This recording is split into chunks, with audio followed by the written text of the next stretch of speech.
My first ever notebook na nagawa. Yan. So, this is my first notebook na na-produce for this. Ito lang yung materials na ginamit ko.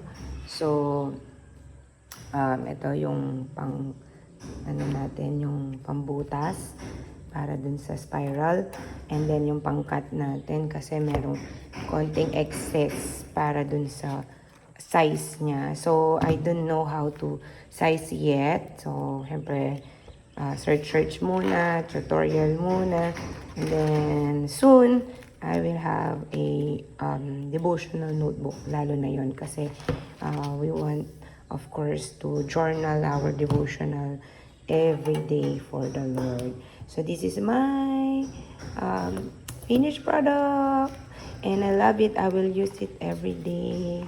So hindi na ako bibili, at least katipid na ako. So if you wanna also request some personalized notebook, I'm here to help you and to do it for you. And of course, I will gonna offer this also. So, yun, syempre ito, tsaka of course yung printer. So, i-add ko lang si print. So, yan yung aming printer, si Epson.